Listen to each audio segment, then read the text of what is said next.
Ladies and gentlemen, welcome to another edition of the Sideline Junkies Podcast Network. Try to get you ready to board for this Tuesday night flight. It is I, the Midnight Rider. It is the big guy, KG. It is the boss man, BJ. Again, Tuesday night flight, fellas. Let's get ready to take off. Now that was professional. That was super professional. How y'all fellas feeling tonight? Good, man. How you doing, man? Good. Hey, listen, I've been telling the big guy KG, I love when the days get longer. I don't know what it is, but a little bit of light left out there, and it's just going to keep getting longer and longer. As a kid, I love this time of year. As an adult, I hate it because I'm so used to it getting dark early. Everybody going home. They don't want to be out in the dark, and then I can go out and do whatever I want to do, and the roads are clear. Like, I get up early in the morning, and the sun ain't up yet. I can drive from here to Timbuktu.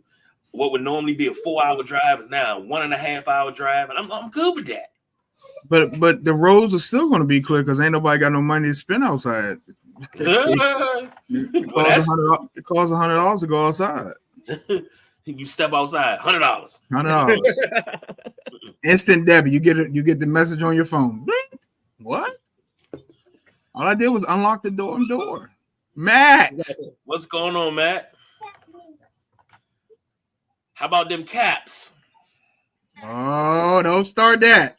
Nah, we done ran off a couple wins here in the last week. Yeah, but they got smacked last night. Yeah, I think Winnipeg clipped them last night, wasn't it? Yeah, I seen that come across phone. I was like, geez. Yeah. Hey, Matt, what you think about Winnipeg? Just throw it in the comments because people have been saying Winnipeg got a shot to take the Stanley Cup. I'm sorry. That's all right. While we wait on Matt for that, let's jump into this real quick. We talked about this game at the end of the Sunday Rise. We talked about it being must-see TV. The SEC championship lived up to all the hype that it could be until late in the game, we had a fight. And they had been chippy all game. The ladies had been chippy to each other all game. Flugé got pushed to the floor. Her brother decided that it was okay to run down, hop over the scores table, and square up with a young lady that's 6'8" and probably would have put her fist through his whole face. I'm gonna let you gentlemen take that, and then the comments that came out afterwards were classy, and then it was what the hell, man. But I'll let you gentlemen take it first because I have something else to say that I was supposed to put out on Sunday, so I do apologize for that. But you gentlemen take it over first. All right. Well, I mean, I think we got everything we wanted. I just think that rule doesn't make sense to me. I can see they were on the court. It said they left the bench area and everybody basically got ejected. And it seemed like to me they were counting to make sure they had 5-on-5 basketball. So I feel like somebody may have gone into the scrum and didn't get counted. And then it's going to affect them in the first round of the tournament because I don't think they can play the first round of the tournament because of the injections. Somebody can do some background on that and just make sure I'm right. But I mean, the game itself lived up to everything. I thought South Carolina had a gear that LSU didn't have. And every time LSU would make it a ball game or get close, it was kind of like South Carolina would be like, oh, bless your heart. And then they just go on a run and create some distance. And then LSU again scraps back in and they like, oh, that's sweet. But then they come down and run off some buckets. Definitely, I think South Carolina is the better team. And I think Reese is going to struggle a lot with the 6'8" young lady. So I think it's going to be something that we're going to see later on because it's going to be interesting where and how the women's Final Four shapes up. I'll bring something to the forefront, and I guess it's the old man This to the clouds. Angel Reese was nowhere to be found in that scuffle, and her Twitter thing saying basically someone on her status got to be careful in situations like that. She claimed she rolled her ankle, and the play before was already walking to the bench. She was, and I have I still have a problem with that, because if that was her being pushed down, that whole LSU bench would have cleared and came to her defense. Whether you rolled your ankle or not, it's go time. In that situation, it's go time, no matter what your status is. And I have a really big problem with her not even, you could say, "Oh, I'll ride for mine," but and that when the situation arose, you were nowhere to be found. So it's just like, is she too Hollywood to come to her teammates' defense? I don't want to hear the ankle thing. I really don't. Well, let me first address what you said, because I have to disagree. And, normally we don't do that too often. We normally on the same page, but this is where I disagree, because you don't want your star player getting caught up in something like that. And then what if she's the one that got ejected and she can't play the first round? That's your star player gone. That's your title hopes gone, because everything rides on her and Flugé. If I go to a bar with you guys and somebody throws Abdul's and Midnight Rider's face, Old Duels, is it Old Duels a non-alcoholic beer? Non-alcoholic beer. Yeah. She throws it in his face and backhand him and be like, "You brute!" Right? What is this, 1800s? I like creating different scenarios, and an all-out brawl ensues, and I walk away and go sit down and say, "Hey, I can't afford to be in this. My status compared to you guys' status, you guys are beneath me." That's basically what I'm saying. You guys are beneath me. But it's not that. We boys, though. We boys. But you guys are beneath me. I have way more to lose and play for than you guys. Okay. Will we go to the bar? Would y'all invite me to the bar next time? Yes, because guess what? I don't want you to lose your good government job, because that puts food on your table. I don't want you to lose that money. I'm going to pull you out and say, "Nah, we're not going to do this right now. Come on, let's go." You can't pull me out because somebody just put a musket to your temple. You can't. And I could have saved you, but I'm sitting at the end sipping on bread and butter and tea. But that's okay, because you got to de-escalate the situation. I don't agree with that, big guy. I don't agree with that. Let me give you a grandmaism. Now, you knew my grandmother very well. My grandmother used to always say, "A good run is better than a bad stand some days." That was a good run right there, was better than a bad stand. That's long-term story planning. That's not in the heat of the moment. That's long-term story planning. So all the greats have had to buy in to making their teammates better, and knowing that they were here and their teammates were here, but they had to meet them and make them somewhat on their level to be successful. When you say, as a person of my status, like right now, if I wanted to pull status, like, I'm gone, y'all. And look at you two guys, just looking like fools, just getting beat up. Getting beat up because I pulled status, and I walked out the bar. Y'all getting beat up because I got status. Okay, let me put it to you this way. If she would have rolled her ankle, she rolled her ankle. She was already at the bench.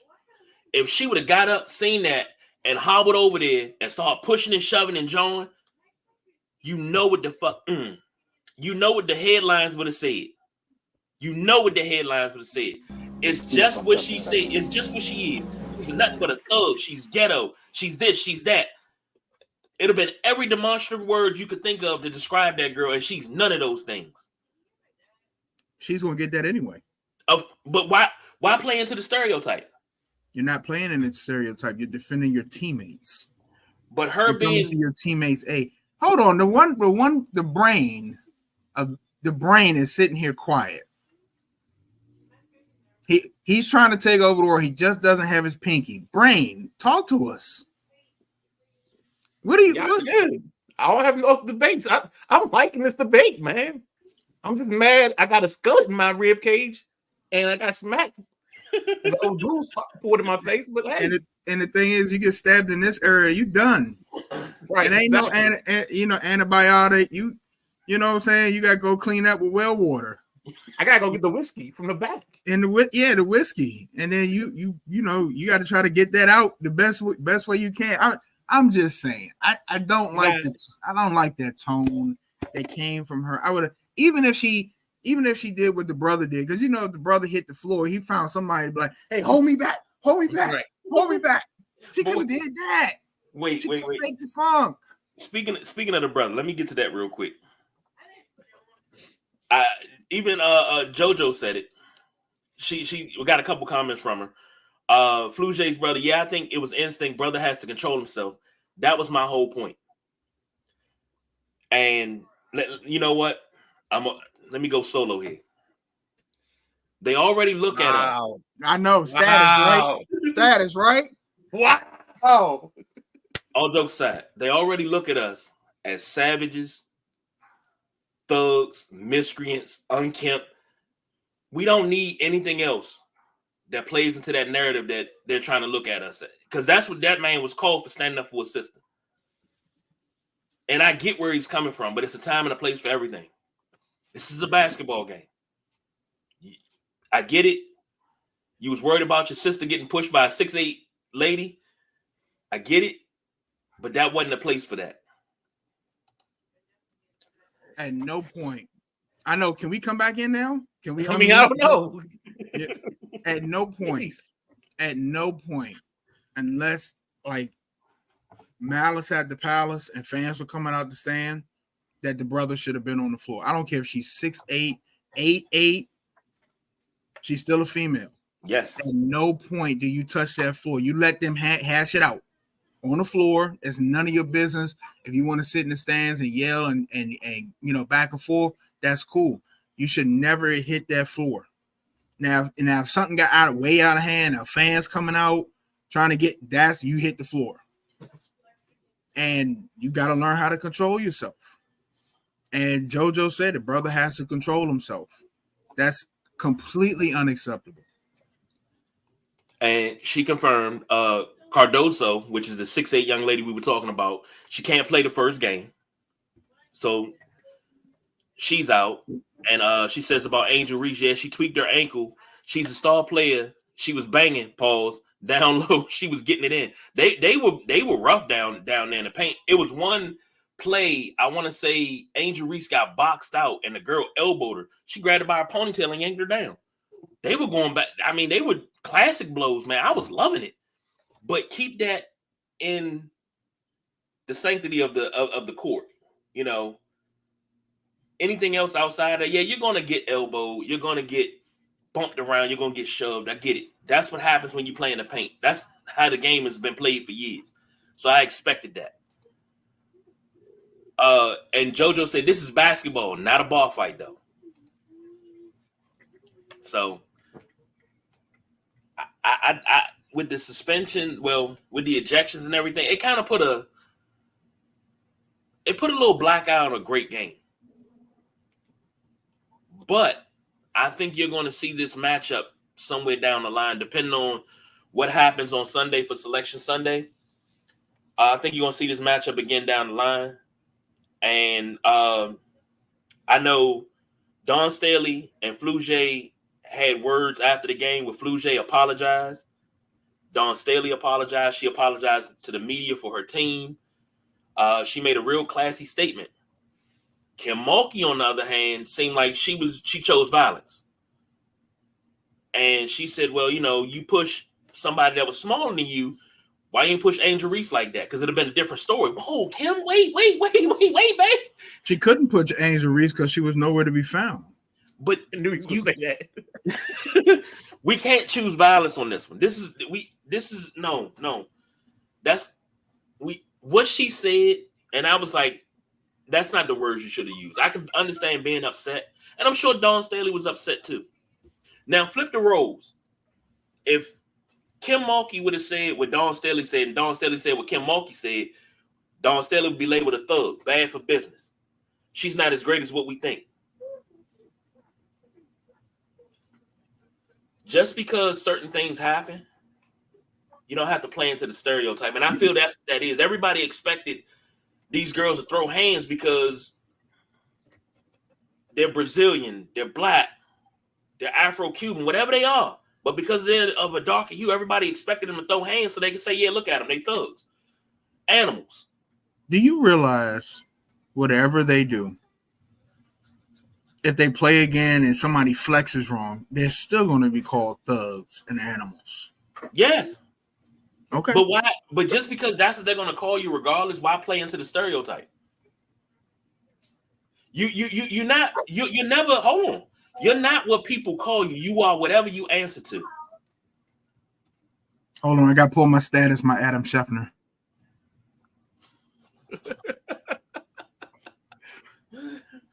Oh, yeah, I own one today. Hey, he started.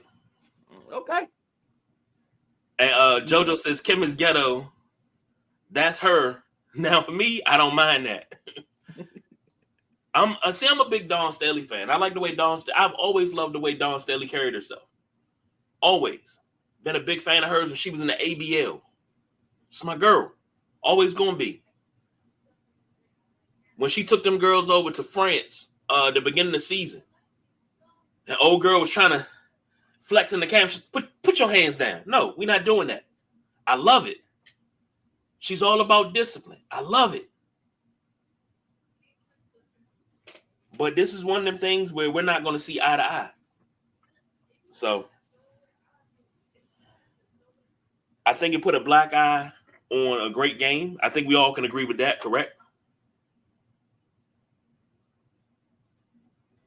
Look at you, muted yourself. Nah, I don't think it put a black eye on it because it still was a great game. You know, I mean, if it just got completely out of control and weave on the floor and so yeah, I think. What do you expect? What do you expect? Two top dogs going. That's what you want to. Like we see grown men that get paid not have that passion. So like what do you? Nah, I'm fine with it. Of course, I don't want it to happen, but emotions get, and these are two really, really good, well-run programs, and they'll learn from this. And I'm sure that each coach is talking today. That can't happen again. Y'all got to learn how to control yourselves in the heat of the moment, and that's a mental check too. Because if you can control that, and the other team can't, then that'll separate you too on the court. You can get somebody frustrated, and I'm telling you that'll separate you too. So they just got to get it together and. I don't think it was a black eye though. Not at all. That's just me. JoJo says, that's not her personality, so I wouldn't expect that from her. Neither were wrong. And when she say not expect that from her, I'm assuming you wouldn't expect that from Dawn Staley because that's not her personality. But don't fake like that. Philly don't come out. So we ain't gonna act like that Philly side don't come out. So oh, let me get to this before we move on. Hold on. Because Matt came back. He answered your question, Midnight Rider, about Winnipeg and how you felt. They're a fun pick. Vegas, Winnipeg, Edmonton, Colorado. Any of those four could make it. Okay, that's what I've been hearing a lot lately. I ain't rooting for any of them. Hey, smart money might be Vegas. I ain't even gonna lie. Well, they have probably the best. Was it first 5 years or first 8 years of existence? Mm-hmm. Didn't they go to the Stanley Cup their second year of existence? It might have been. I think it was the first. I thought it was the first. Yeah. What expansion team goes to the championship the first year? Well, Jaguars almost had it. That's true. Jaguars almost had it. That is true. All right, gentlemen. This is the piece of resistance. We got moves on top of moves on top of moves.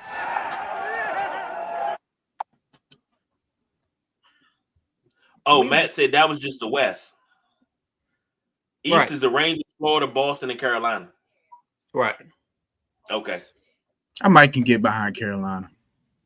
You got to remember, these teams are tied to other teams that I can't stand. Broke your heart. So, you know what breaks my heart? Here we go. Let me give a little backstory. He's going to keep playing that during this segment because of all the former Cowboys that have signed with the Commanders, and I'm like, the Washington Cowboys.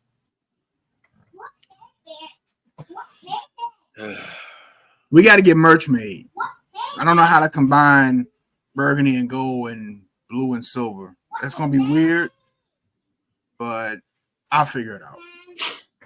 Okay. Maybe like a tie-dye thing where it starts out burgundy and transitions into blue and silver. Or maybe a 10-gallon hat I got you. with Commanders on it. Okay. Looking at some of these deals that I'm have gonna order happened. mine on March 32nd. Ooh, boy. Making up for lost time. Looking at some of these deals that have happened since free agency is open. Kirk Cousins, 4 years, $180 million with the Falcons. Hold on. Stop right there, please. Okay. Stop right there. And I just want to point out that Atlanta passed on giving Lamar Jackson, I think it was $200, to give Kirk Cousins, coming off of Achilles, 4 years, $180. I just want to throw that out there. I just want to drop that in the basket. And then I'm going to pull my status out. That's a great statement. It's funny how we make everything so linear. Like, if they offer them the 280 and Baltimore matches, they still in the same spot. Because Baltimore had the right to match no matter what. So it's like, what's the I saw that today, but it's like, what are we doing here? I mean, I just don't get the comparison. I understand it, but it's, I don't know, man. I apologize. Go ahead, guys. It's all right. No, you're fine, Midnight Rider. Because you expressing your feelings, and that's all right. Your feelings, and that is good. And the brain. And JoJo said, "Poor Midnight Rider." I mean, we kind of got him in the middle here. Yeah, today ain't his day. He backed in the corner right now. It's all good, man. This is y'all being. This is when y'all are boys, and it's just y'all. I'm the outsider. It's all good. This is the bar fight. He in the corner, like, I need 5 more minutes to load the musket. Of course, Russell Wilson signed with Pittsburgh, 1-year deal. Somebody said Russell gonna have a real good game, and he gonna come out with a tweet that says "Still got it." STEEL got it. Let's stop right there. Oh boy. The Pittsburgh Steelers were a quarterback away from beating my Buffalo Bills in a wild card. Even without TJ Watt, if they had a competent quarterback, they would have moved on to the divisional round. They go get Russell, and we'll talk about they go get Patrick Queen from Baltimore. You get TJ Watt back off of his injury.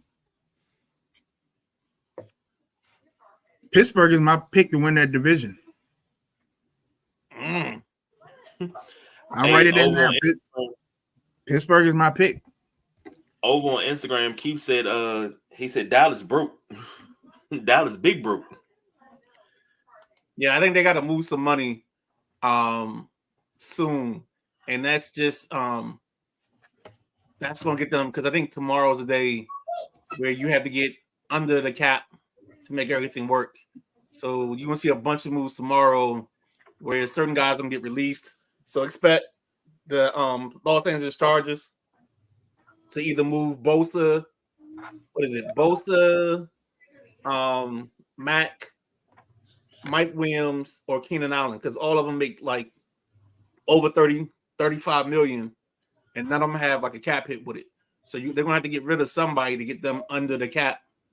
And it's going to be interesting to see how Harbaugh decides to move this team on and get this thing squared away. Perry joining us in the comments. Gentlemen, what's going on, Perry? Hope you feeling real good tonight, man. And he says F Bosa. Okay. I agree with that. Now, hey, my sentiment is exactly. Moving on to running back, Saquon Barkley goes from New York to Philadelphia. Stop right there. He made the move because the Giants. We talked about it all season. The Giants weren't going to pay him. We knew that. They got too much money tied up in the Daniel Jones, so they weren't going to pay him. We knew he was going to go. I didn't even need solo layout. Jeez. We knew the Giants weren't going to pay him. Now, everybody says what Tiki Barber said was everybody was laughing on the radio. You don't tell somebody you're dead to me. Somebody you never really talked to, you never embraced as a Giant. Okay? You talk trash about Eli Manning. When you left, they won two Super Bowls without you. When now you're talking trash about Saquon, I hope Saquon goes and passes you on the all-time list. Like, yo, that's a Bush League move, man. You don't even rock with these dudes. Like, you wouldn't even speak to these dudes in the hallway if you were there. You don't go back and say, hey, I'm coming back to talk about the Giant way, and this is what we do. This is how to do it the Giant way. You don't get those type of speeches, man. But you're talking about somebody's dead to you? I don't care if you were playing or not. Don't ever say that. Please don't. Not you. Anybody else can say that, but not you. Not Tiki Barber. You can't say that. You never tried to embrace these dudes, so you can't say that. Were they on New York radio when he said that? I believe he was. So he's doing his radio show, and this news comes out. I believe it was New York radio, but what was said was, what?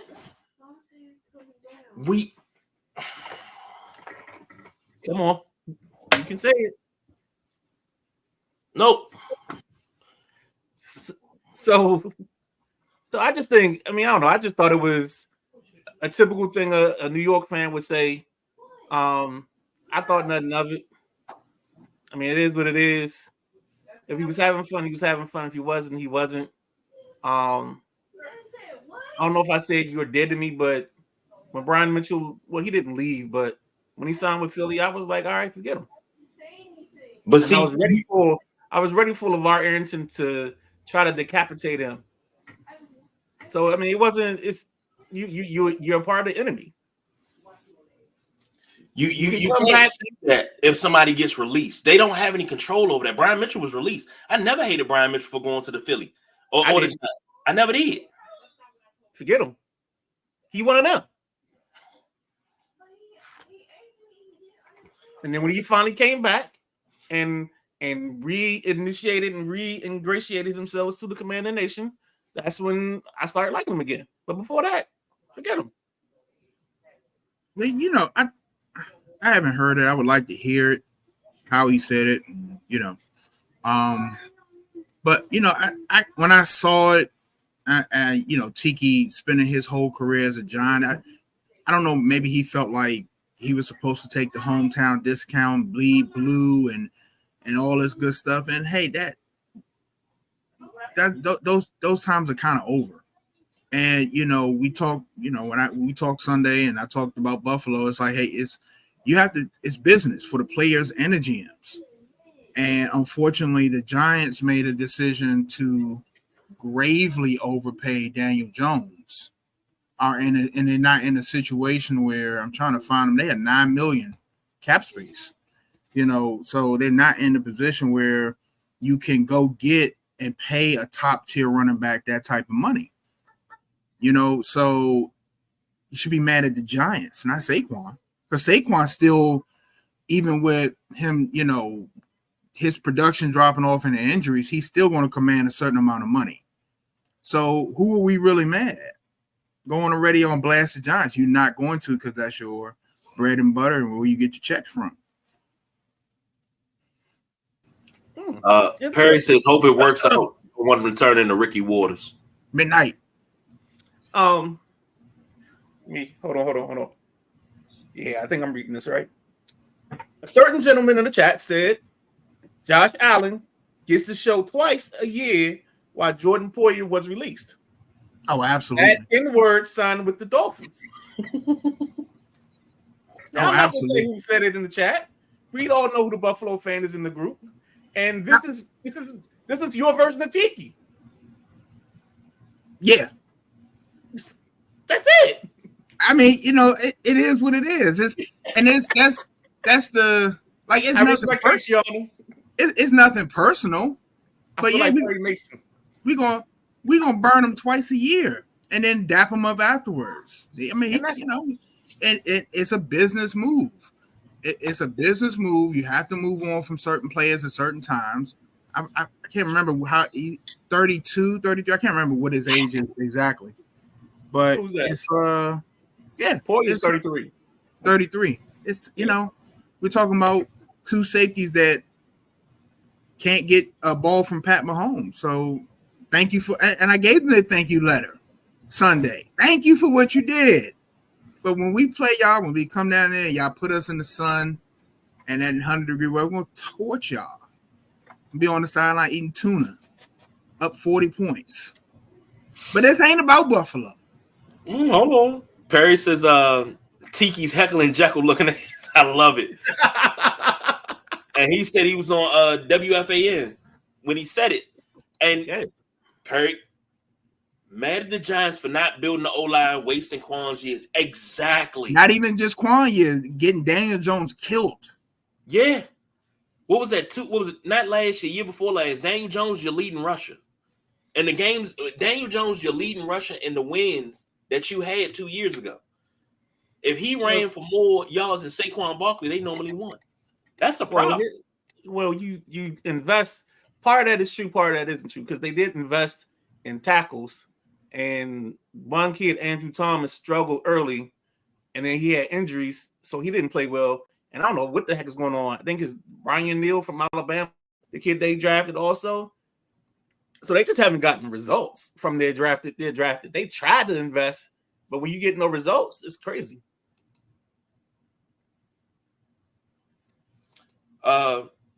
Perry also said, where we go here? Come on. OG's back. My bad. Oh. It's my fault. OG's I'm trying to get it off my screen, but I keep remember. I gotta remember your screen too. So Adobe is back. Yeah. Ooh, Knicks must be balling tonight. Yeah, they up 12. See, I it's crazy. I love when the Knicks are doing their thing because it's just like we get updates, and I love when they play on Tuesday nights. Josh Jacobs signs in Green Bay. Derrick Henry goes to Baltimore for 2 years for $16 million. Oh my gosh. Kelly Oubre done dunked it on somebody. Oh my Lord. Derrick Henry goes to Baltimore. Derrick Henry to Baltimore. Doesn't do anything for me for Baltimore. Unless number 8 can prove he can ball out in the playoffs. It don't matter. They're going to go to the divisional round, and the Chiefs, the Bills, the Bengals, the Steelers, the Browns are going to put a foot to them, whether it's at home or they go to somebody else's crib. 8 is 8. 8 has failed in these playoff games the last couple of years. Not and play calling. We watched them not run the ball. We watched him not run the ball. So if you go get Derrick Henry and not run the ball, what point is it? The Ravens have so much more to prove. Derrick Henry just doesn't. They're going to run through the regular season. They're going to look good in regular, and they're going to get to the playoffs, and I think they're going to Raven it again. They'll mail in. This is going to be interesting. Raven. It's going to be interesting here because the Ravens, the North plays the NFC East, and I think both divisions are going to be pretty competitive. So it's going to be interesting to watch how that plays out. Perry says Henry to the Ravens. Henry to the Ravens, boss move. I think this is good because number one, you got a running back to go with your other running backs that can actually carry the ball. Hopefully he can stay healthy. We talking about Derrick Henry's what, 28, 29? Yeah, something like that. Okay, he's past his prime as a running back. This is not 2,000-yard Derrick Henry. This is not, I don't even think this is 1,700-yard Derrick Henry, but this is maybe enough that you just need maybe 1,250. Derrick Henry's 30. 30? Jeez, okay. He a fresh 30. He just turned 30 sometime this month, didn't he? January. Okay. Fresh 30. So he's on the backside. He's on a slippery slope going down the mountain as a running back. And that's fine. That's fine. They don't need prime Derrick Henry. No, they need somebody. You need a closer. Baltimore's up 13-7. And you need somebody to pound the rock and close it out. Derrick Henry, I don't even think closer. You need him. You need to have. You still need to have two backs. Yes, and you need him. You need to keep him fresh so he can do Derrick Henry of the past things. The ghost of Derrick Henry can come out and break you a 30, 40-yard run. But if you have him out there 70, 80% of the time, it's not going to work. That's not the Derrick Henry they signing. It's just not going to work. I find it amazing that even in the big guys' hypotheticals, he still don't put points on the board. 13-7. 13-7. But when you got to grind it out, it's muddy. You're in M&T Bank Stadium. It's muddy. It's mucky. It's wet. Yo, it can be all that and be 26-27. And you need to finish the game. It's been a defensive battle because the wind's been raining sideways. It's been raining up from the bottom. You can't really score like that. Field goals are hard. It's 13-7. You got to close it out. It's a defensive battle. Think of what you just said. Your imagination went to 13-7, and it's muddy at M&T. The rain's going sideways, upside. Like you don't have good weather in your daydream of a game. Is Derrick Henry coming out with a single bar on the face mask? Nah, but he got the big Dick Butkus coat on. Rest in peace to the great Dick Butkus. He got the big coat on the sideline that go all the way down to the ankles. The big dick coat. Oh boy! Perry said Oubre put Jay Hart on a poster. Matt said I'm a bit surprised that the Raiders let Jacobs go. They're depending on White to make that jump. I was surprised they let Jacobs go too, but I think his price tag was a little too high. I will say this. I think I was a little wrong about the running back market because I think I overvalued the running backs on the draft. And it looks like these people do not like the running backs that are coming out this year because there isn't a clear-cut top guy. And probably the first guy is not going to go off the board until we get outside of the top 50. So with that in mind, it looked like, or it felt like that a lot of guys got deals and went places that maybe they wouldn't have gotten the money, or they wouldn't have gotten that type of money if they were sold on this class of running back coming out in the draft. Couple from Perry. He said they better get to the playoffs and do what got them there. Run the damn ball. I agree. Validation. 1250 is all you need. That's all they need from Derrick Henry is 1250. Lamar's gonna give you close to 1,000 by himself if you do it right. But you don't want him running like that. You want him read option 60 yards, here and there. You want him to finish games under 100 yards most of the time. But he can still give you, if you average 69 yards a game, give you 1,000 yards in the season. So the lore about Lamar Jackson, the lore about Josh Allen is that if the offense is called right, you don't know what to throw defensively. Yes, agreed. So the way Lamar runs and if the lanes are open, he's going to have these 30, 40-yard chunks, 60-yard chunk because he has speed. He's going to him and Josh Allen. What other running quarterback am I missing right now? Daniel Jones. They're almost guaranteed to get 700 plus yards. It's a given in today's game, how fast the game is, how many points are scored. This is why the running backs aren't valued, especially when you got quarterbacks like this. I agree. But I don't think you're trying to keep Lamar under a thought. You want Lamar to do Lamar things. I think that's the problem when you're trying to, just do this. That when Buffalo was with Ken Dorsey, that was the problem. We don't want Josh to run. That's what Josh does. No. I'm not saying that. I'm not saying don't stop him from doing it. I'm saying he doesn't have to. Because a lot of times it's like you call a play and it's like, all right, man, just move out the way and let Lamar run. And that's the play because you don't have anything else to call. The cupboard's bare. But if you got somebody like a Derrick Henry, and Perry said he's still a closer. You got somebody like Derrick Henry. You got a Lamar Jackson. You have a running quarterback, but you have a powerful running back, and you don't know who's going to get the ball to stop the run. That play action, if they went read option 25%, the amount of touchdowns that Lamar's going to wind up throwing, put it down in the book now. Lamar throws for 40 to 45 touchdowns this year. If Derrick Henry stays healthy.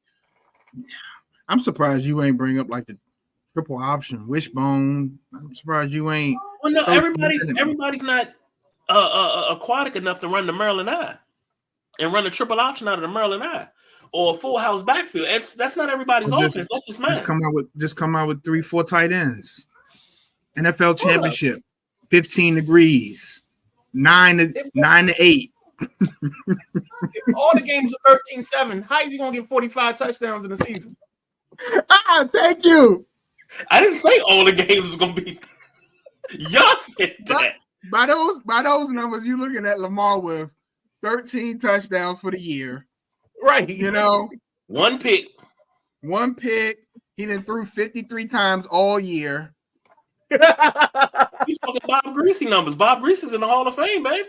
375 yards for the year, 13 touchdowns, 40% completion. Okay, you making fun of that, but it was a particular game. Let's move the field goal post back to the front of the goal. No, it was a particular game. Let's make that a part of where you gotta. That's in the way. It was a particular game. Now you know Joe Namath would make the sky dark with balls. Pause. But it was a particular game where he didn't call but one pass play. They ran the ball. Matt Snell, all those guys ran the ball, and they won the game. You do whatever suits that game plan that week, man. Don't knock it till you try it. And just FYI, the Raiders is right now, I don't know how updated this is because everything is just rolling as far as free agency. They're sitting at $24.5 million as far as cap space. So, and speaking of the Raiders, Matt said last year no running backs got paid. This year they're all getting paid. That is true. Jacobs got 48 for 4. Saquon 3 for 37. 2 for 16 for Derrick Henry. Pollard got 3 for 24. Austin Eckler signed with the Commanders for 2 years for 11, which is a pretty good deal.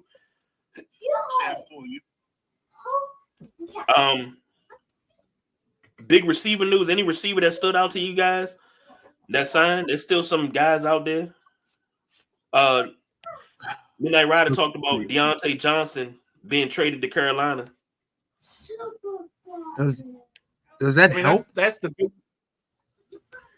I mean, it was because of. I mean, you got to think about it. Last year. Their number one wide receiver was Adam Thielen.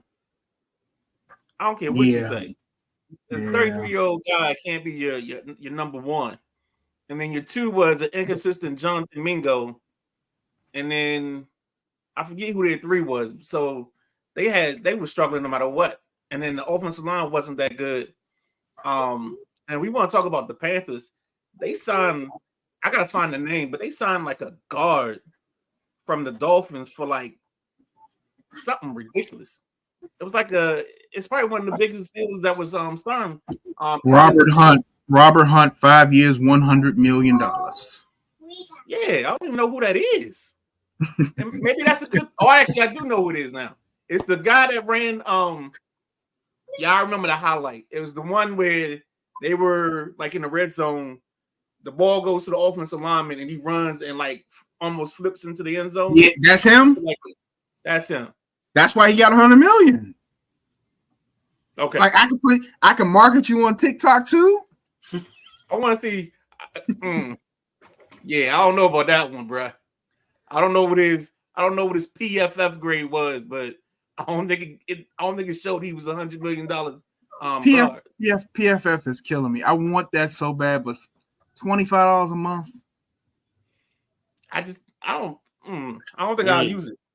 Like I think I'll get the first month, and then after that, I'm done. The way this brain works, I'll be on it all night, and then I'll never touch it again. Exactly. I'll never log in again. Perry even said overpaid for O-line help. JoJo said, tough to see Jones go, but Jacobs is almost equal. You getting a dog in Jacobs. When he healthy, and he hasn't been healthy the last 2 years, but when he played, ooh boy, game breaker. Patrick Queen signed with Pittsburgh, 3 years, $41 million. Levante Davis stayed with the Bucks. Frankie, help me out, Midnight Rider. Louvu, baby. Washington State's finest. 3 years, $31 million to come to the Commanders. You still got some guys out there, but we're not done.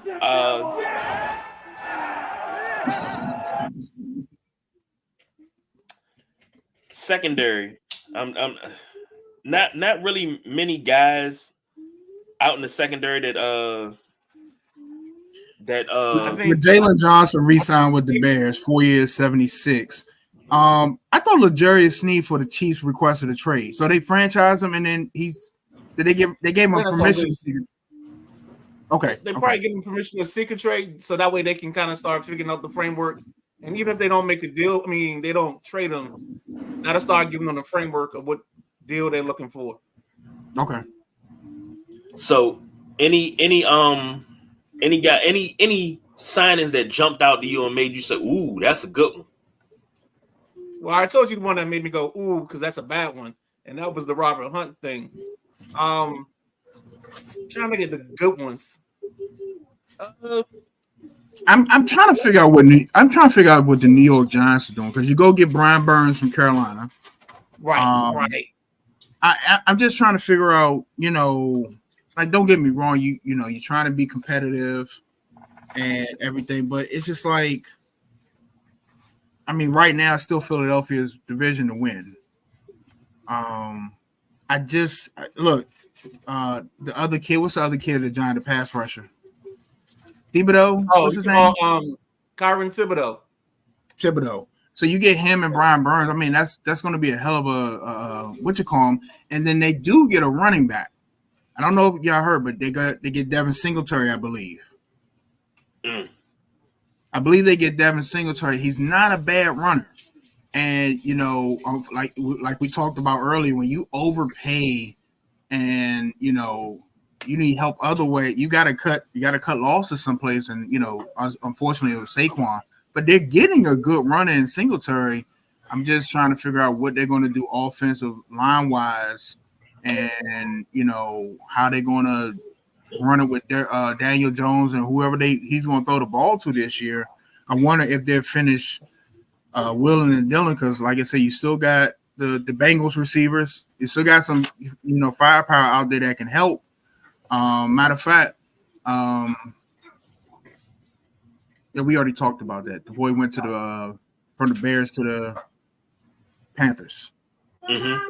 Right, we already talked about that. So yeah, it's still some firepower out there. Oh, and if you talking receiver wise, there's a lot of firepower out there. You have Marquise Brown, Calvin Ridley, OBJ, Tyler Boyd, Curtis Samuel, DJ Chark, Michael Thomas, KJ Osborne, Braxton Berrios, Donovan Peoples-Jones. I would Brian stay. Freeman. I would stay like stuff. Go ahead. I'm sorry. No, I would say far away from Michael Thomas as you could. Somebody gonna take a chance. Unless he comes with bandages and crutches. Nah. And they signed Isaiah McKenzie as well. Chase Claypool's out there. Paris Campbell. It's some names out there. That sounds disgusting. That sounds Did like you just say something Chase Claypool? he did. Yes. That list, everybody on that list might as well go ahead, head to Cancun, head to the Bahamas, go to Cabo, because your phone ain't ringing no time soon. You're gonna be on you're not getting called to either right before the draft or right after the draft. So you can chill out.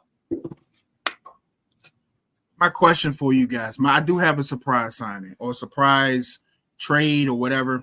Sam Darnold. Tell me you giving up your season without telling me you giving up your season. Hell, here's my question to you guys. If you're the Minnesota GM, do you trade Justin Jefferson and go get some picks? Because you're not winning with Sam Darnold at all. He's going to trip. If he starts all year and he's healthy and Justin Jefferson's healthy all year, he's going to trip into 3,000 yards passing. This is what it is. Justin Jefferson is that good. You're not winning games. You're not winning ball games with Sam Darnold. He's proved it over and over again. I don't know why he got $10 million from the Vikings. And if I'm a Viking season ticket holder, I'm doing the Bugs Bunny glove off slap. So, you got to put the horseshoes in it too. Yeah, I'm completely appalled by you saying Sam Darnold and his face is going to be on my season tickets coming. Oh my god, I'd burn those. Hold on. Let me get to these real quick. What? McKinney. JoJo said McKinney is great signing for her as safety for her pack. Perry says Huff to the Eagles. Tells me they're drafting a QB. Stopgap QB. That's the Darnold conversation. That's exactly That's exactly what I was gonna say. The $10 million alone tells me that this isn't an investment in this guy being my starter. This is, hey, you might start a couple games, but we're gonna basically, because I think Brissett signed for 8.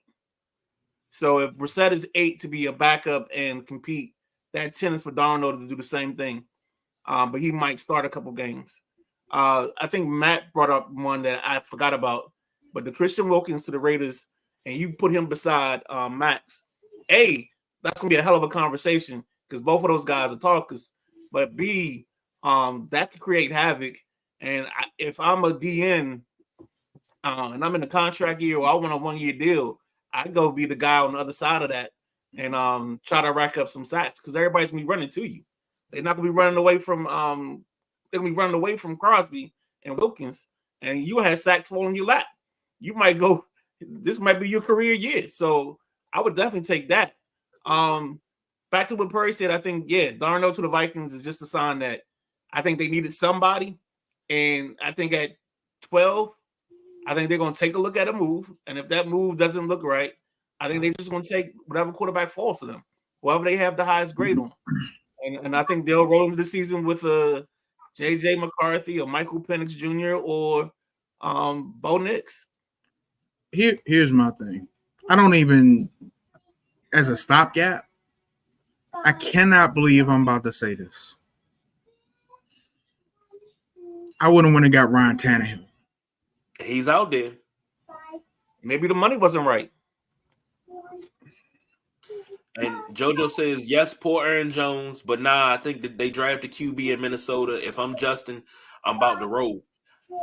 Here's the thing. There's so many options on the table. Not only drafting a QB, you never know. It could be Chicago is going to take Caleb Williams is the talk on the street. They've already talked about it. And I wouldn't be surprised if he doesn't have a contract within the next 6 weeks. I hope it's a smoke screen. And they're going to go get Justin Fields some help. I really do, because if they draft the QB, whoever it is, they're going to be drafting another QB in 3 or 4 years. That's just what it is. That's a bad organization, poorly ran, and they just ran Justin Fields into the ground. I don't understand what's going on up there, and I'm gonna have to wait to draft day to see. I hope they trade back, get an offensive tackle, go get some more picks, get a nice a receiver to help Justin Fields out. Otherwise, they're gonna waste another career. I agree. I, But I Justin disagree. Fields, I disagree. I think you move Fields, you get whatever you can get for him, because it doesn't sound like the market is robust right now. It didn't help him that Mac Jones got moved for a sixth. It didn't help him that Russell signed for 1.2 with Pittsburgh. All the things like he's the guy that was in the situation where the chaos burned up all of his value. Like everything that happened around him totally took his market and flushed it down the toilet. So he's gonna find it very difficult to find a landing space to a certain degree right now. So I think Chicago takes what they can on draft day and just get it over with. They draft Caleb at 8. Either they draft the offensive lineman or they take the move back there. That is the spot you move out of. You move out of the 8 spot, let Minnesota, let Denver, let somebody come up, grab their QB, and then that way you got some extra picks and you can start fortifying the ship. Okay. JoJo said Jefferson ain't waiting. Well, I know I wouldn't. She also says, yeah, the Raiders defense about to be lit. I believe so. Perry chiming in, Jacoby is a stopgap unless May Daniels, JD gets the job in preseason. Fields is out the door. I believe that. I would hope that they will build around him, but I think Fields is out the door because you got so many options that you could trade for. May not be good options, but still. Perry also says the market dropped when Russ and Kirk signed. Less teams willing to deal. Perry had another one. And the names, no game changes out there wide receiver. That's the one I wanted to get to. And he said the Knicks are up at 18 by 18 and a half. I look over what's available. And if you're in the market for a quarterback, Tyler Huntley, Josh Dobbs, Mason Rudolph, Ryan Tannehill. Those are your 4 names. You're not winning many ball games with those names. And I mean, Ryan Tannehill is a game manager, but he's a low-tier game manager. You know, it's different tiers. Huntley, I don't think Huntley's going to do well outside of Baltimore. I think your best bet, the best quarterback available right now, would be Josh Dobbs. And that's until everybody figure him out in the system that he's in. So you can at least get 4 to 6 wins until everybody figures him out. JoJo said Giants drafting the QB. So it looks like Justin Jefferson basically is a free agent after this year or be eligible for free agency. So he'll figure it out. Perry said all stop gaps. Yeah, I agree with that. Giants got to eat that money they paid for Jones and draft the QB.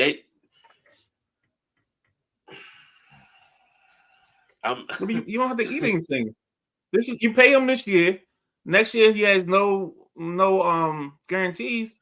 You let him go. It's like the beauty of these 3-year deals is they only really 2 years. Because no money. They say 3 for. Yeah. Okay. All right, and Tannehill will work with Good D. That's it. That's they had in Tennessee, but gotta jump on this real quick, fellas.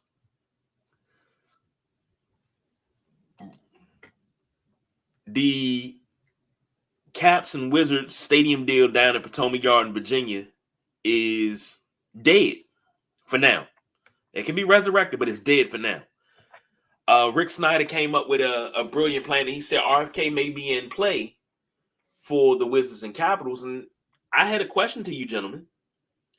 What's wrong with building a multi-purpose arena that's running pretty much all year round, where you have the Wizards, the Caps, as well as the Commanders all playing in one building? Kind of like the old Pontiac Silverdome was with the Pistons and the Lions. Go ahead.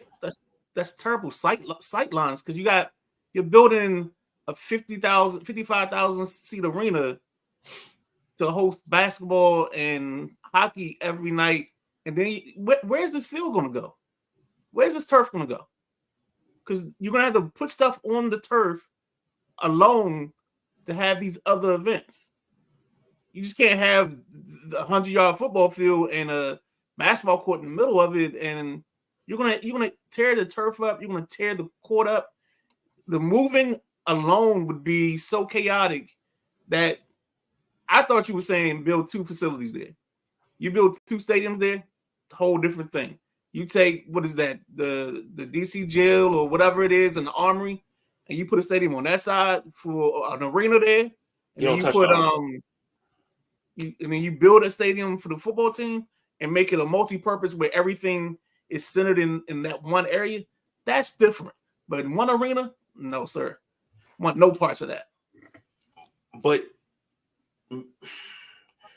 okay, with the technology that we have, you don't have to worry about tearing up the field. You don't have to worry about none of that. The same thing you do in Vegas. You roll the field on out. Same thing you do in Arizona. They have technology where the field is removable. So you're going to roll the field out the stadium into 30-degree weather on a Friday night in November. For a hockey game. That's you tarp it. No.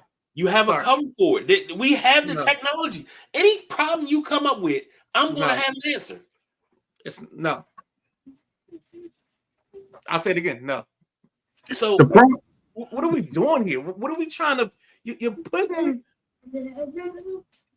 just from a fan standpoint, it would be horrible because you would have to put the sight lines to a certain degree to where you actually get a good seat. Then you're gonna have to put a big ass screen around it. So most time, anybody in like the 200 or the 300 section, they're probably gonna be pissed because they got to watch the game on the big screen because they can't see it on the miniature basketball court or whatever that you have. That's why these things are one-offs. That's why when you put them inside the Jerry World, when you put them inside, it's for a weekend for the NCAA tournament. It's not for long-term use. That's it. It's plain and simple. Unless that one stadium is like a Lego set and you can move things around so the seats can accommodate basketball and hockey. The other problem is there is absolutely nothing around RFK, that site. And I know, people say, oh, it can be built, but you want it, of course, transportation wise, it's a metro stop right there. Bang, right? I'm waiting for you to tell me the bad part. But you want something where you're going to build and it's already stuff there, restaurants, and don't get me wrong, like I said, stuff will come, but I don't think that area, like the football stadium, cool. I'm with Midnight Ride on this. It has to be one or the other. If for some reason the Wiz and Caps can get that site and the Commanders don't, that's what it's going to be for. So it's going to be a 15,000 seat stadium, stadium, all the bells and whistles you can think of. The game, away from the game where you go to a game and you're not even watching the game because you're in the bar, but you're at the game. It's going to be that type of thing. But if you build a football stadium, unless it's, like Midnight Rider says, Jerry World, and you have the first round opening DC NCAA tournament there, I don't want to watch a basketball game from 5,000 feet away. I don't. So it has to be multiple.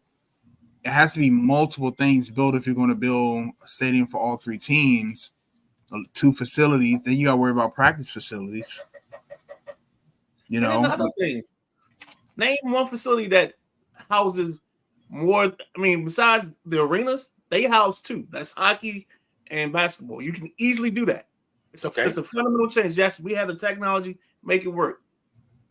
No football stadium shares itself with any other. No. And but here's my point. This is why I say that. What's the biggest cry of using the RFK site for a football stadium? What's the biggest outcry? oh, well, it's going to sit empty. It's only going to have 8 dates a year, and then you only got concerts. It's going to sit there, and it's going to be an eyesore. Okay, this solves your problem. It doesn't sit there for just for open dates. You can use it all year round. And you have so many facilities that Capital One has a practice facility inside of it.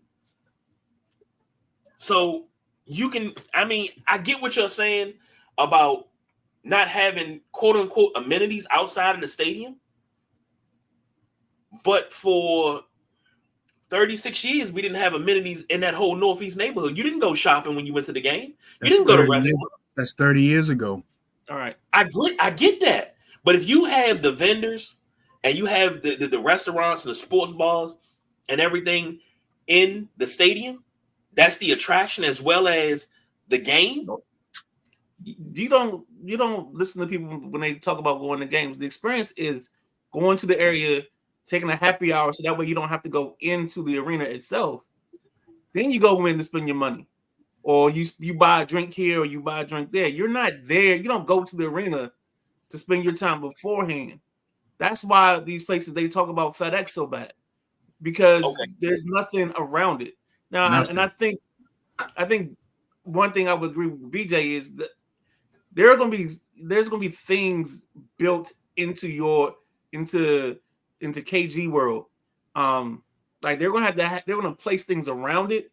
So that way, if either the Commanders go there or if the Caps and the Wiz, then you'll have a little city built around that to make it work.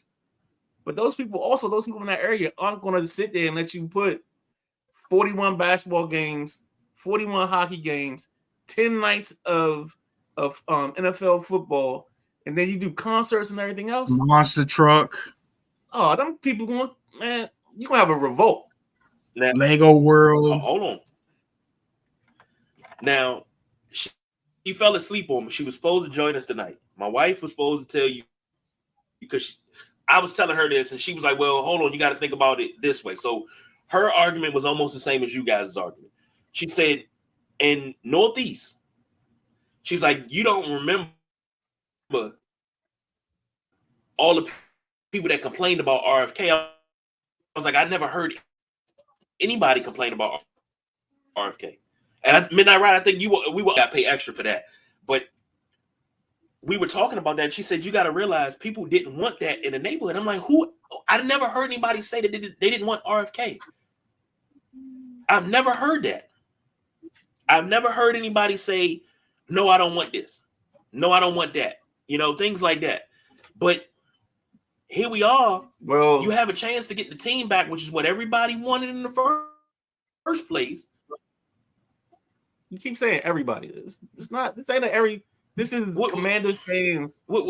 This isn't. This city of DC. It's some people that want it, but it's also people.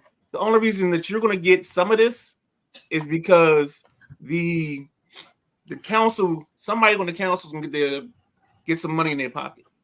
That's the way you get to this. This is why this original thing in Virginia didn't go through. It's not because of the concept or the people not wanting it. I said this the night the announcement was made. It's going to die a slow death because they rushed this into existence and they didn't pay the right people.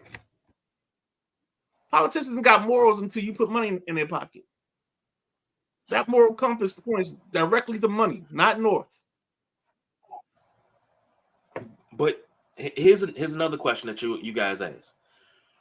And Matt says, can't do hockey like that. Look at the outdoor games. Fans are close. It being outside is what makes it okay. For 40 home dates and playoff games, you need fans on the glass. I agree with that. But that's why a lot of newer stadiums have retractable seating at the bottom. So if you need to make it wider, the seats go away. You need to make it tighter, the seats come closer. If you look at most stadiums, you're spending $5 billion on this stadium. That's what you're telling me. This one hitter quit, and then here's the other problem. 3 teams, you're going to have conflicting dates. you're going to have conflicting dates, and then when you have conflicting dates, where the other team going to play? Well, how are you going to have conflicting dates? Because the NFL season runs through the beginning of basketball and hockey season, then it's over. But that's what I'm saying. And hockey and basketball already work off each other because they share arena anyway, so they already work off each other. Okay, I'll give you that. But it wouldn't be nothing to have a hockey game at night and a football game during the day, baby. And then you're going to have it where somebody makes a playoff or and then you're going to have an issue. So it's that one stadium. It's just not going to work, and it's not going to work traffic wise. But see, that's just. I'm glad you said that. What did you say earlier? Number one, it works because you're sitting on top of a metro station. You got metro buses. You and get stop in right with there.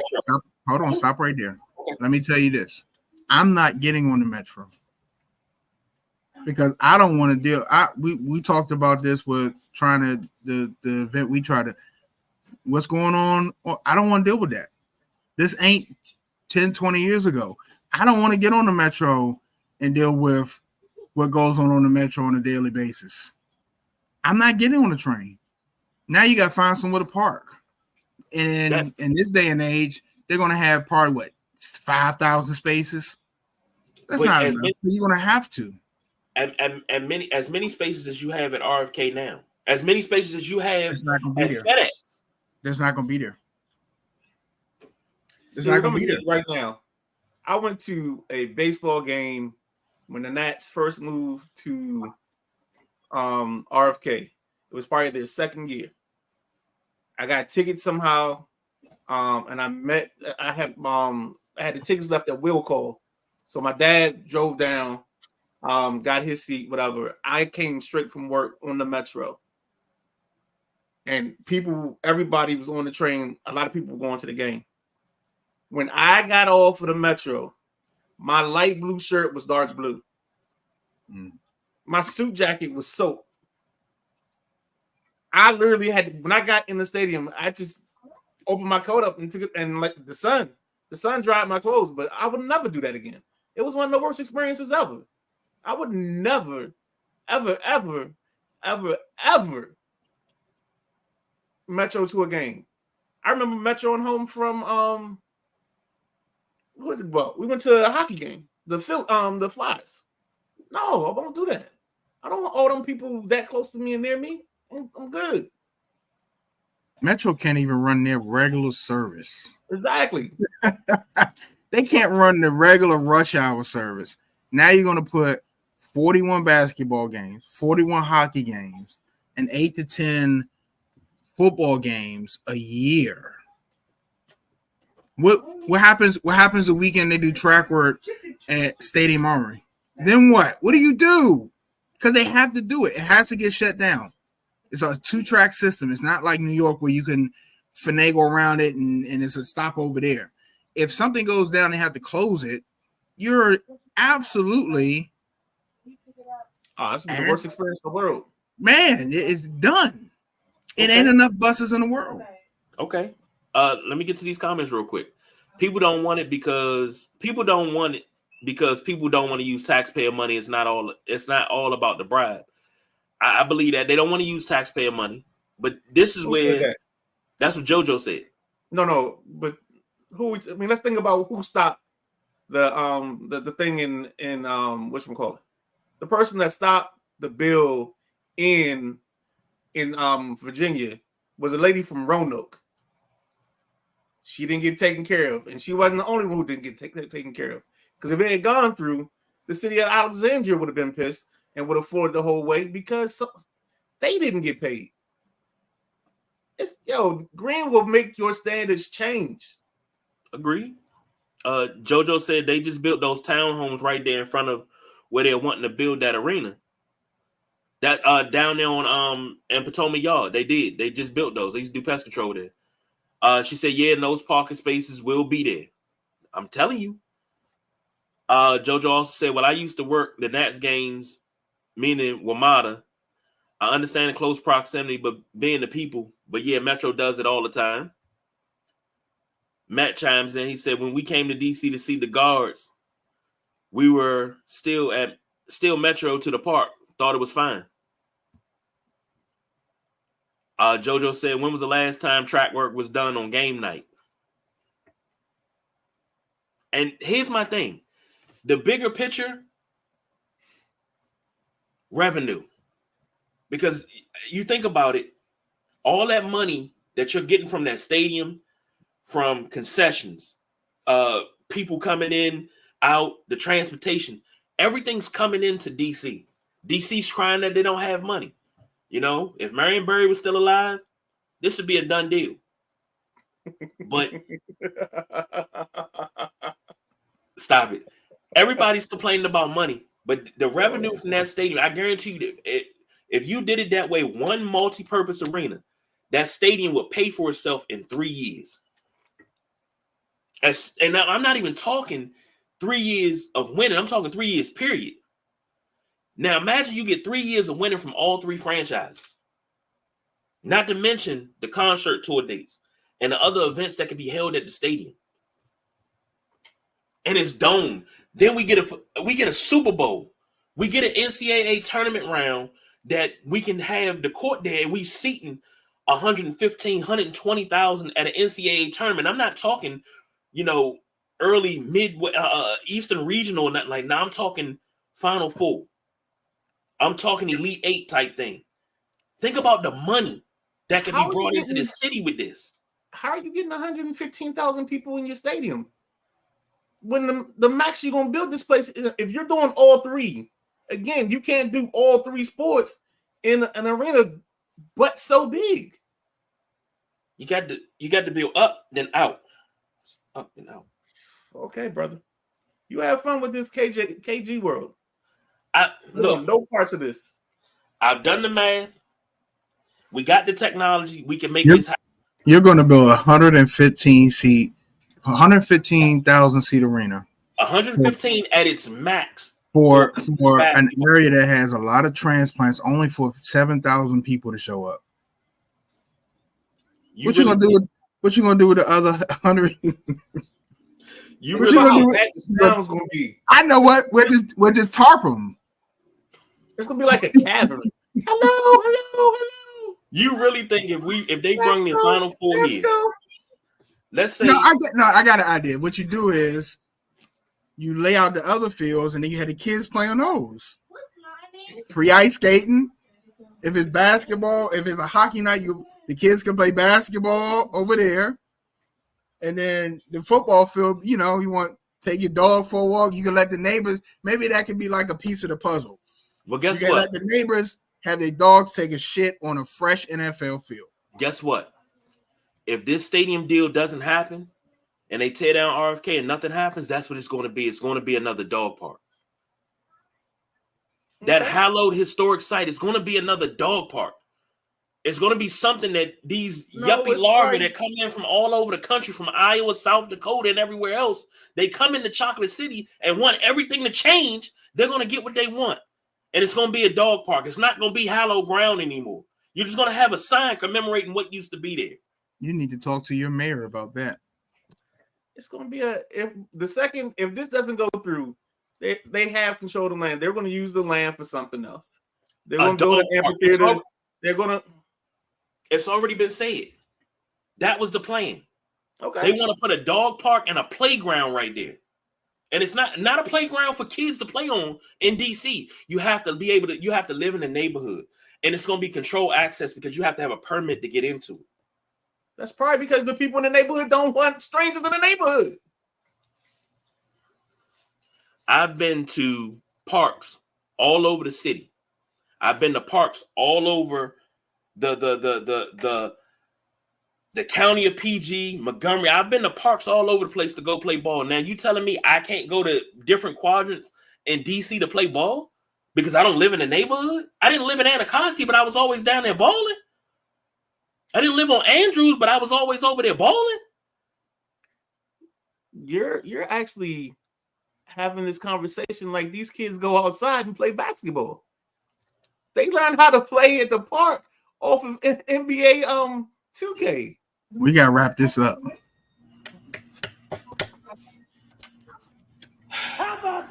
Last couple comments. Here we go. Jojo said haters only 7,000. Y'all lost some haters. I mean, hockey and b-ball was suck in the place that be. Man, I don't. The vision that I have, it's not like cavernous. Like it's unrealistic. But go ahead.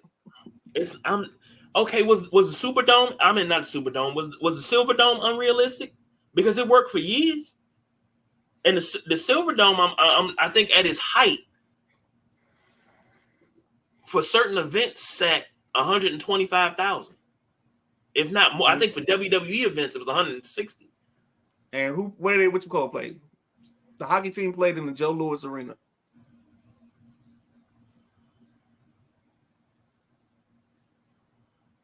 Okay. All right. I'm trying here, man. Hey. And Wings and played at Joe. And Perry says Silverdome outlived its usefulness. It did. Yeah, but before the Pistons played at the Palace, they played at the Silverdome before the Palace was built. Man, the Palace was out in the boonies and the sticks. Auburn Hills, there's nothing in Auburn Hills. There's nothing out there. That's why they moved to Little Caesars Arena, because it's in the city. There was something in Auburn Hills. What was in Auburn Hills? Because all the rich people lived out Grosse Pointe. It was nothing. The basketball arena. It wasn't no amenities out there. Again, you're talking about 40 years ago. That's why you don't like change, because that's all you remember 40 years ago. Y'all love killing my dream. Nah, it's still your dream. You can have your dream. What you mean you can't? Okay. Let's wrap it up, man. All right, let's go. Jojo said those were dogs and cats. Yeah, that's what they're gonna have out there at that RFK site.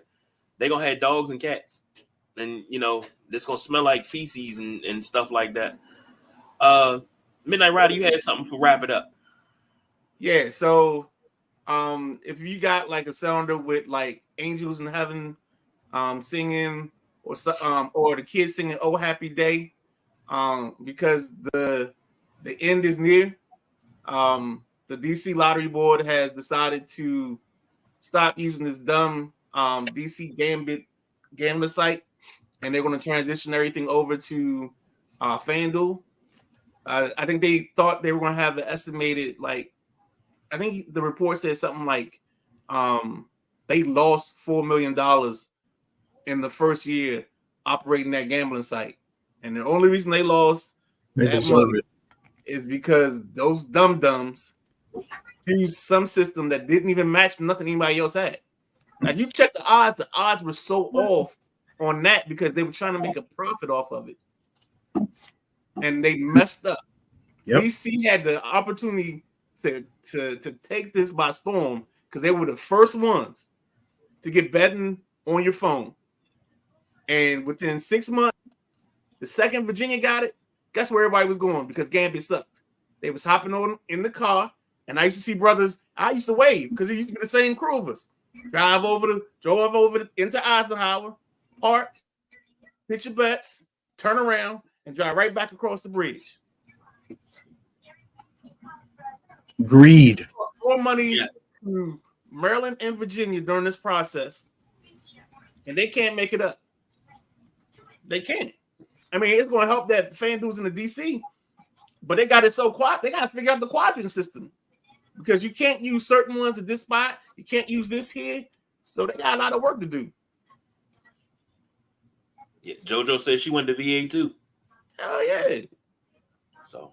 Well, and then I mean, shoot, the statute of limitations probably work.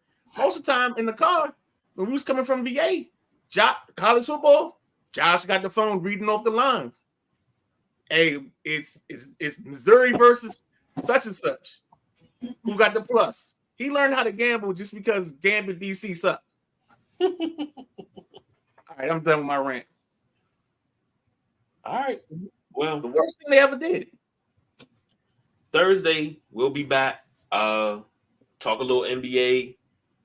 Talk a little more NFL free agency because more moves are gonna be made. So we'll I think Thursday midnight rider. You want to get